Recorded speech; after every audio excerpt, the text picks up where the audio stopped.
Am I the a-hole for throwing a loud Friday night party when my roommate wanted to sleep at 8 p.m. despite giving 36 hours notice? Last Friday, I threw a party at my dorm which lasted from approximately 7:30 p.m. to 12:30 a.m. I planned this party for about 4 days and gave out notices to my 3 other roommates approximately 36 hours in advance, Thursday morning. My other 2 roommates were chill with it, and the third roommate, Anthony, and the subject of this post, was okay with it.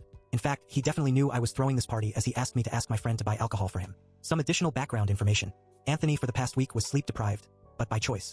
Before Friday, he pulled one all-nighter and stayed up until 2 a.m. repeated for approximately 3 nights. Even though he stayed up super late, he had absolutely no reason to, no tests, no exams, no upcoming assignments. He just wanted to watch some Netflix late at night, I suppose. On Thursday morning when I gave everyone the notice, he definitely had a choice to make knowing he slept at 3 a.m. that morning. Even knowing this, he still chose to stay up very late on Thursday. Friday afternoon, 5 hours before party. Anthony told me that he was going to take melatonin and sleep at 8 p.m., telling us to keep quiet. I explained that I could not exactly do that, since I had a party planned. Why was I inconsiderate? On top of just not wanting to deal with Anthony's last-minute BS, there were other reasons. Did not clean his stinky fridge for 5 days. Sometimes does not flush the toilet. Spends an unreasonable amount of time in the toilet. Over 45 minutes in some cases. Every day. Tells everyone to keep quiet at super early times because he wants to sleep. Then scrolls in bed past 12 a.m. Stole my ALC. Took 2 months to pay me back for ALC.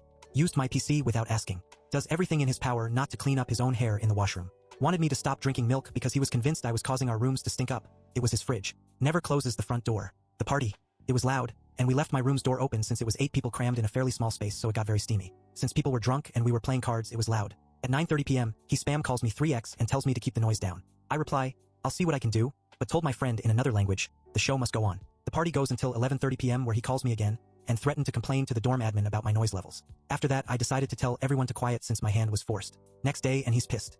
Next morning, Anthony tells me, we need to have a chat when you're free. I did not feel like doing it because there was nothing to chat about, so I stalled for the next 2 days. He told my other 2 roommates, who were chill with me and secretly do not like him, that he's been pissed at me since Friday. If Anthony really wanted to talk this badly, then he'd take the initiative instead of waiting for me, because there is nothing to discuss about.